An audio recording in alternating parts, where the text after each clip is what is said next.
Assalamualaikum warahmatullahi wabarakatuh. Hari ini kita belajar pelajaran Tauhid tahun 5. Ini merupakan pelajaran kedua. Pelajaran pertama ianya berkaitan dengan qada dan qadar. Manakala pelajaran yang kedua, hubungan doa dengan qada dan qadar. Pendek kata, pelajaran yang keduanya ni ianya berkaitan bawah tajuk doa. Ya, doa. Okey, cuba tengok berikutnya. Pengertian doa. Doa ialah permohonan atau permintaan sesuatu yang baik kepada Allah Subhanahu Wa Taala yang Maha Pemurah dengan menggunakan bahasa yang diperbolehkan dengan cara beradab. Jadi makna doa ialah permohonan. Permohonan ataupun permintaan kita. Kalau permintaan dan permohonan ianya mesti sesuatu yang baik kepada Allah, iaitu Tuhan kita yang Maha Pemurah. Boleh menggunakan bahasa apa-apa jua dengan cara beradab. Ya, ini pengertian doa. Cuba baca sama-sama pengertian doa. 1, 2, 3.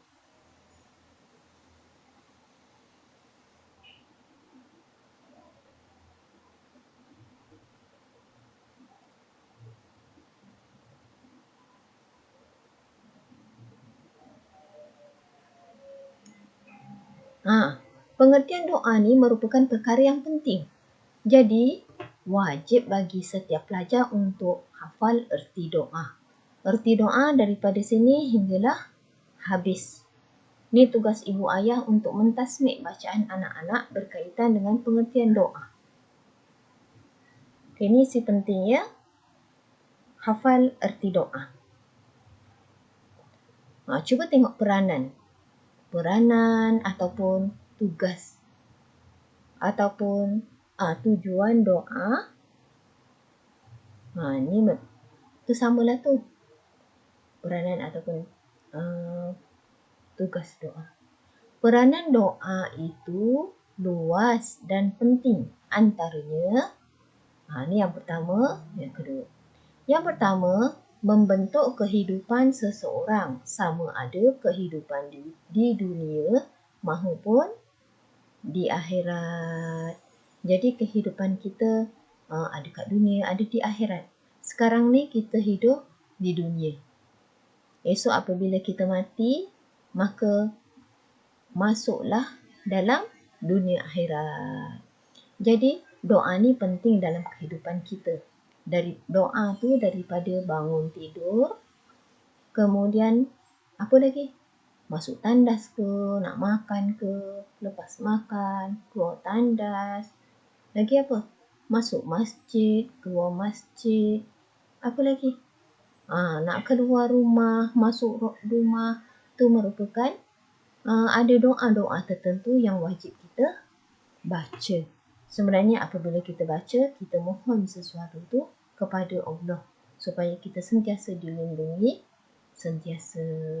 Okey, tu yang pertama, peranan doa. Tengok peranan doa yang kedua.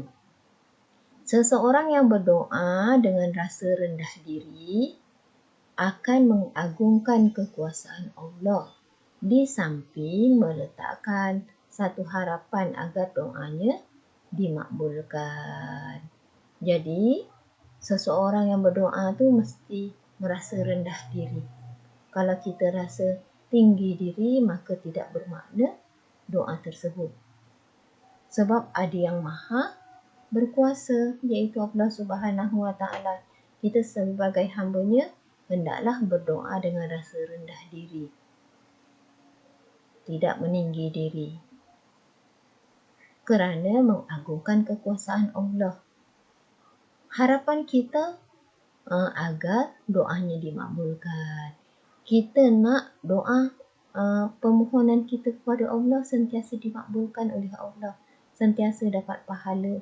Jadi, hendaklah kita berdoa hanya kerana Dia. Dia iaitu Allah Subhanahu Wa Taala. Kena ingat ya, peranan doa ada 2. Iaitu membantu kehidupan di dunia dan akhirat.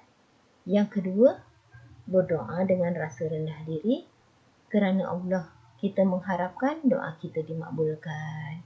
Okey, cuba tengok berikutnya. Firman Allah Subhanahu wa taala. Wa qala rabbukum ud'uni astajib lakum. Innallaha yastakbiruna an ibadati sayadkhuluna jahannama dakhirin. Maksudnya, dan Tuhan kamu berfirman. Allah berkata, berdoalah kamu kepadaku, nescaya aku perkenankan doa permohonan kamu. Sesungguhnya orang-orang yang sombong takbur daripada beribadah dan berdoa kepadaku akan masuk ke neraka Jahannam dalam keadaan yang hina. Jadi, berdoa itu menjadi satu tanggungjawab ataupun kewajipan kita kepada Allah Subhanahu wa taala. Jadi berdoalah, mudah-mudahan Allah perkenankan. Orang yang tak berdoa maknanya ia seorang yang sombong. Tiap kali lepas solat, tiap kali sebelum dan selepas buat sesuatu, bacalah bismillah, bacalah doa. Sesungguhnya kalau kita tak berdoa, kita termasuk golongan orang yang sombong. Ya? Okey anak-anak, cuba tengok berikutnya. Tahukah anda, antara waktu yang dimakbulkan doa ialah selepas solat fardu 5 waktu. Jadi setiap kali lepas solat fardu 5 waktu, wajib untuk berdoa. Wajib ya, sebab ini merupakan waktu yang makbul ataupun Allah akan perkenankan setiap permohonan kita selepas melakukan solat fardu 5 waktu. Selepas solat, jangan sesekali terus bangun, tapi hendaklah berdoa. Ya, mohon kepada Allah apa yang kita nak. Okey, tengok berikutnya. Amalkan.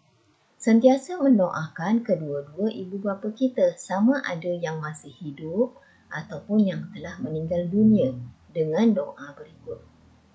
Rabbighfirli wa liwalidayya warhamhuma kama rabbayani shaghira. Ini merupakan doa yang wajib. Ini merupakan doa untuk ibu ayah. Ibu ayah susah menyara kehidupan kita. Ibu susah mengandungkan kita. Ibu susah bersalinkan kita. Ayah berkorban segala-galanya untuk kita.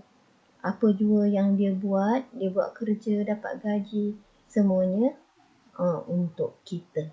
Jadi, tiap kali lepas solat, doalah untuk ibu ayah. Rabbighfirli wa liwalidayya warhamhuma kama rabbayani shaghira. Orang yang tak nak berdoa maknanya dia sombong kepada Allah Subhanahu wa taala. Okey. Ni untuk pelajaran tauhid, iaitu latihan. Ni buku kerja latihan ni. Buku kerja latihan tahun 5. Semua pelajar dapat. Jadi hendaklah buka ya selepas video ni. Okey, cuba tengok. Ni muka surat 10. Pelajaran kedua, hubungan doa dengan qada dan qadar. Unit pertama, pengertian doa. Erti doa ialah apa? Permohonan, pertolongan, kemahuan, kehendak. Apa jawapannya? Jawapannya ialah alif. Right sini. Permohonan. Yang kedua, dapat mengagungkan kekuasaan Allah Subhanahu wa taala. Kenyataan di atas menunjukkan erti doa ke, peranan doa ke, adab berdoa ke, waktu berdoa. Iaitu peranan doa. Yang ni, right, peranan doa. Ketiga, dalil berdoa terdapat dalam surah Isra' ke, surah Ghafar ke, Al-An'am ke, Al-Baqarah. Cuba teliti. Jawapannya yang mana? Cuba tengok. Dalil berdoa. Cuba tengok ya. Dalil berdoa. Ni surah apa ni? Ini merupakan dalil ataupun yang menyuruh kita berdoa terdapat dalam surah yang ni. Keempat, hendaklah berdoa kepada rakan keluarga Allah guru. Jawapannya iaitu Allah Subhanahu Wa Taala. Right sini.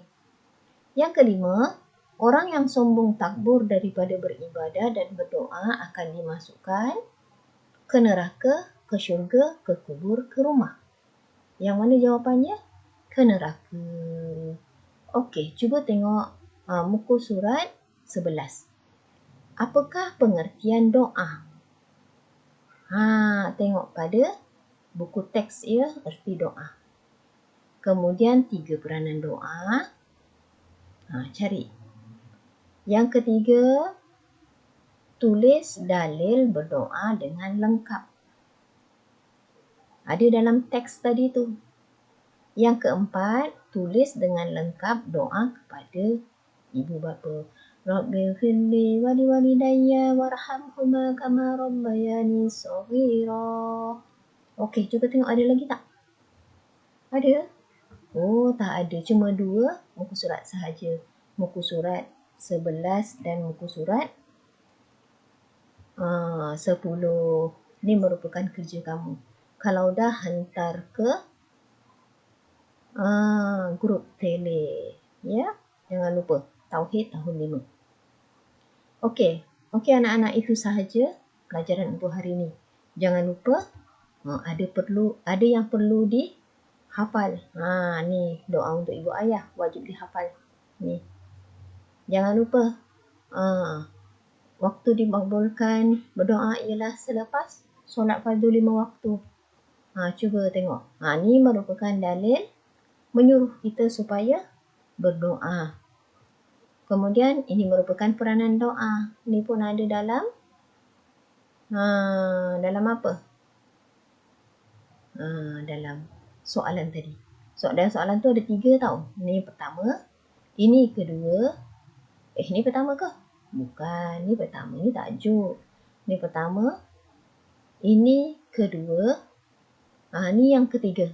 Ketiga, meletakkan satu harapan agar doanya dimakbulkan. Okey, ni yang ketiga tau. Jangan lupa. Okey, tengok yang belakang lah pula. Kita naik ke atas ya. Ni pengertian doa.